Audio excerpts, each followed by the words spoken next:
নমস্কার সবাইকে, আমি রসরেন্দ্র ভট্টাচার্য। এখন আছি পাটাকাটি গাঁও পঞ্চায়েতের সিংলা নদীর উপর যে ঝুলন সেতু, সেই ঝুলন সেতুর পাশে আপনাদেরকে দেখাবো। ঝুলন সেতু অত্যন্ত বিপদসংকুল অবস্থায় রয়েছে। আমি আপনাদেরকে প্রথমে ঝুলন সেতুটি মেরামত কাজ চলছে সেটা আপনাদেরকে দেখানোর চেষ্টা করছি। আপনারা দেখেন মেরামত কাজ চলা অবস্থায় সেতুটি কিভাবে মেইন পিলার থেকে তার ছুটে এসে কিভাবে দুর্ঘটনাগ্রস্ত হয়েছে আপনারা দেখতে পাচ্ছেন।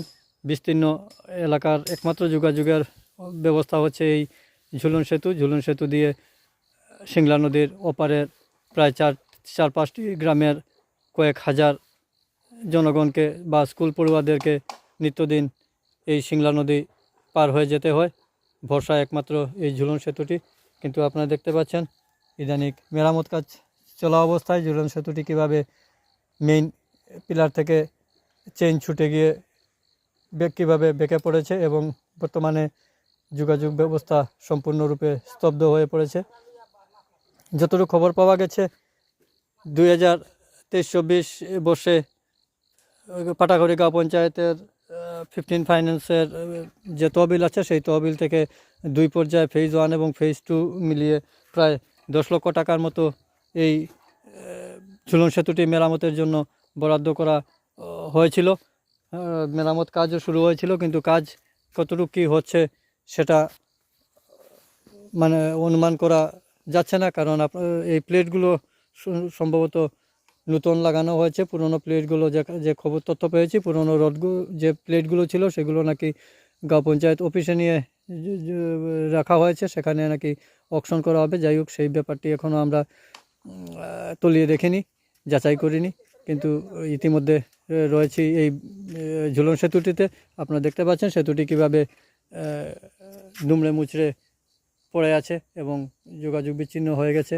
এই অবস্থায় বিস্তীর্ণ এলাকার যে জনগণ রয়েছেন, ছাত্রছাত্রীরা রয়েছে, যারা পিএমসি বুধন উচ্চতর মাধ্যমিক বিদ্যালয় বা চেরাগী বিদ্যাপীঠ ইত্যাদি বিভিন্ন বিদ্যালয়ে গিয়ে নিত্যদিন পড়াশোনা করতে হয়, স্কুল কলেজে যেতে হয়, রামকৃষ্ণনগর বা অন্যত্র, সবাইকে এই সেতু দিয়েই পারাপার হওয়া বা মোটরসাইকেল ইত্যাদি যারা আছে গ্রামের, এই সেতু দিয়েই পারাপার করার একমাত্র ব্যবস্থা ছিল। কিন্তু বর্তমান সময়ে এই সেতুটির অত্যন্ত করুণ অবস্থার সৃষ্টি হয়েছে এবং এও জানা যাচ্ছে যে সেতুটি মেরামতের জন্য যে টাকা বরাদ্দ করা হয়েছে সেই টাকা দিয়ে মেরামত কাজ সুচারুরূপে হচ্ছে না এবং প্রথম অবস্থায় যে আগের বিগত দিনে যে পিলারগুলো ছিল বা যে স্ট্রাকচার ছিল সেগুলোই রয়েছে।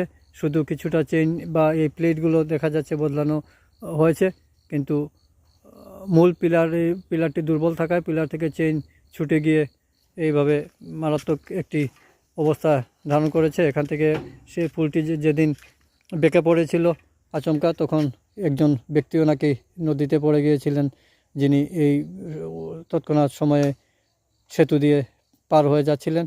উনিও স্বাস্থ্যকেন্দ্রে চিকিৎসাধীন রয়েছেন বিপদসংকুল অবস্থায়। এই হচ্ছে গাঁও পঞ্চায়েতের বা গ্রাম উন্নয়ন দপ্তরের উন্নয়নের নমুনা। এখনও এখানে শ্রমিকরা পুলটিকে ঢিক দেওয়ার জন্য বাঁশ দিয়ে ঢিকা লাগানোর চেষ্টা করছেন। এই দেখেন কিভাবে বেঁকে পড়েছে। ধন্যবাদ সবাইকে। আমি গণ অভিযোগের ভিত্তিতে আজকে এখানে এসে এই ভিডিওটি প্রস্তুত করছি এবং আপনাদেরকে দেখাচ্ছি। সামনে নদী পেরিয়ে যাওয়ার ব্যবস্থা নেই, আপনারা এখানে দেখতে পাচ্ছেন, জুম করে আপনাদেরকে দেখাচ্ছি। এই দেখেন একটা ডিসপ্লে বোর্ড আছে বিপরীত মুখে। এই ডিসপ্লে বোর্ডটিতে যে গাঁও পঞ্চায়েতের বরাদ্দ রয়েছে সেই বরাদ্দের তথ্য উল্লেখ রয়েছে এবং কিভাবে দেখেন বিপদসংকুল অবস্থায় মূল খুঁটি থেকে চেইন ছিঁড়ে গিয়ে একদিকে বাঁকিয়ে পড়েছে গোটা ঝুলন সেতুটি। এবং দেখা যাক কতটুক কী হয়।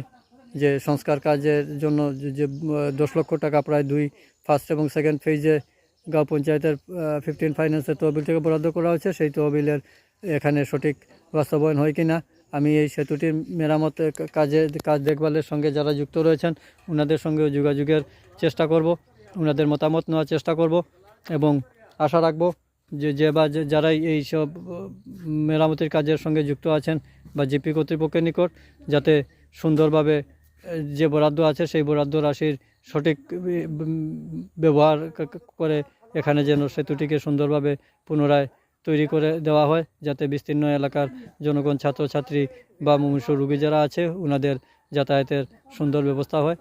আপনারা এই ভিডিওটিকে যদি ভালো লাগে তাহলে লাইক, শেয়ার, কমেন্ট করবেন। ধন্যবাদ সবাইকে, নমস্কার।